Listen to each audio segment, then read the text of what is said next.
Okay, so my tree has been doing really well this year. I'm producing figs, so I am copying a recipe that I got from someone who posted years ago. I'll put her link in the description box below. I don't know why she ever quit, but this was a really good recipe. Well, I hope I like it because I have a lot of figs. So what we're doing is we're first starting to peel the figs. So this is all I've got peeled so far. And these are the little peels, and just like magic. Okay, so I'm kidding. I'm not a magician, but the extra effort in the beginning is worth it because the final product is so pretty. So 1 hour and 4 minutes later, I am done peeling. Our instructions are at this time to completely wash our hands and to mash, mash, mash. Okay, so here we go to mashing. Oh, that feels weird. Okay, so according to our recipe, this is a 3-ingredient recipe.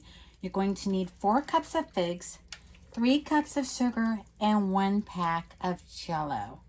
All right, so I'm gonna squish, squish, and measure this out. Make sure I have 4 cups, and I'll be right back. Okay, here we are with 4 cups of figs. No, actually it turns out I have 4 cups and 2 cups, so that's 6 cups. I'm going to do a little math, adjust the recipe, because I don't know what else I would do with mashed figs other than make strawberry fig jam.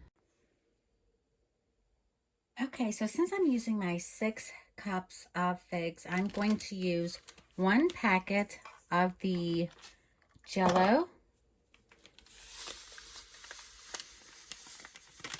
That's for the 4 cups because the recipe is for 4 cups of figs and 1 packet of Jello to 4 cups of sugar. I'm making a few tweaks to mine.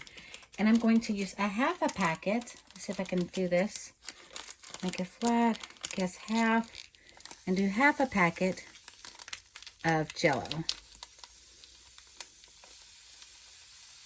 There we go, half a packet, yes. And we're going to add, you're supposed to add 4 cups of sugar. I don't like mine that much, but since I have 6 cups of figs, I am going to use 4 cups of sugar. I'm going to add this.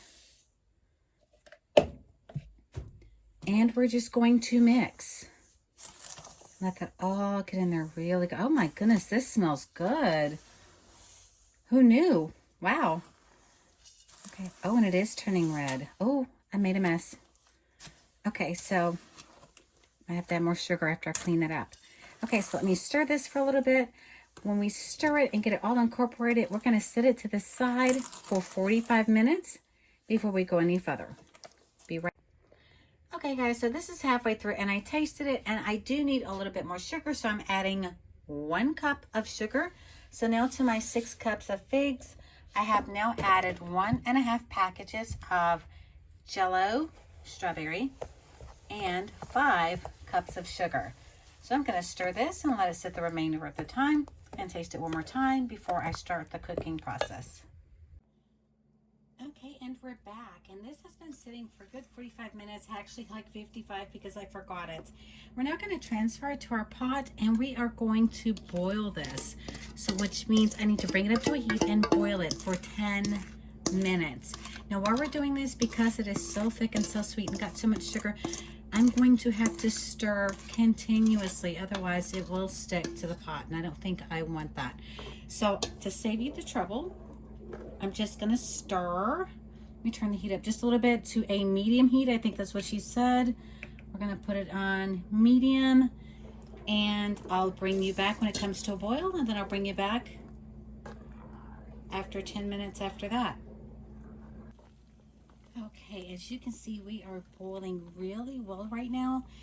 Now, I preserve quite a bit, and normally the scum on the top would bother me, but supposedly, after stirring for 10 minutes, that foam on top is supposed to just magically disappear.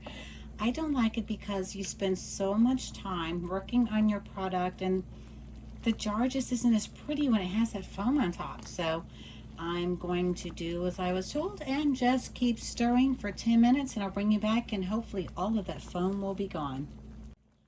Okay guys, I thought I'd bring bring you back. It's been like 3 minutes into it, and I'm noticing that even on medium, I had to turn it down to almost low heat because I'm struggling really hard to keep this from sticking to the bottom as it is. So maybe my stove's a little bit higher. Adjust your temperature if you need to, but yeah, I'm doing everything I can to keep it from sticking. Okay guys, this has been going for 10 minutes and I'm surprised most of the foam is gone. And I didn't bring you back because I was completely preoccupied with trying to keep it from sticking. But after turning it down just a little bit for about just under a minute, it actually was about a minute, and I got it under control, I put it back on medium, and I have been standing here continuously stirring, and it looks like for the most part that the foam did go away. Okay, let's get this ready to jar up. Okay, so here we go. We're gonna start canning these up. My jars are hot. I like hot jars for hot food. Sorry about that. Because I just do. I don't know why. These canisters are the most amazing things because when I got them, they were like $20, and that was years ago. I'm not really sure what they cost now. I don't know. Oh, I remember the name of that video I got it from. It's called Honeybee Country Cookin'. And I looked for more stuff that she had done and I couldn't find anything. Okay, so I have clean jars. I've checked them all for cracks. There weren't any. So one last quick stir. We'll fill these up. Everybody knows 1/2 inch from the top. I am so excited. I was telling my mother the other day, since my kids are grown and gone, I don't have to do everything in pint size and quart jars anymore.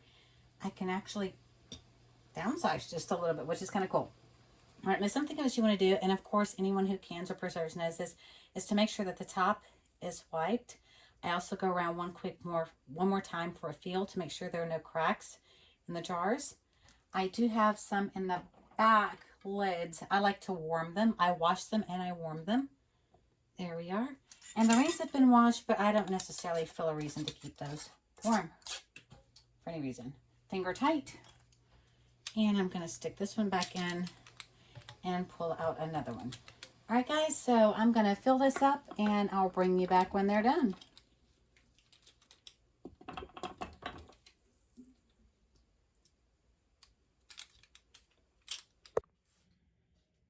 Okay, I'm not sure if you can see this or not, but I brought you back as I put in the last jar because I am going to let these process for 10 minutes, and I forgot to tell you that. So I'm closing this up. I did make sure that I have inch and a half water over the heads of it. I'm just going to let that come back to a boil and process for 10 minutes. Okay, so these have just finished processing, and I'm just taking out the last two. And I knew I was smart for washing one extra jar because I didn't think it would all fit. It did look like a bit much. So I'm going to have some now that I did not process for this week. I'm going to bring you in for a close-up. Turns out it's just easier if I do it this way. So I got 7 half-pint jars of the preserve. Guys, this stuff is so delicious. I tried it and I even showed you what it looks like on toast. But look at this. It's so deceiving because you see all the little seeds and you automatically think strawberry, but the taste is not strawberry. It is so fresh. It is so yummy. It is so refreshing. So with just 6.5 cups of figs, a couple of packs of Jello, and some sugar, you can make preserve. And I've already heard the popping, so I know that my jars are good.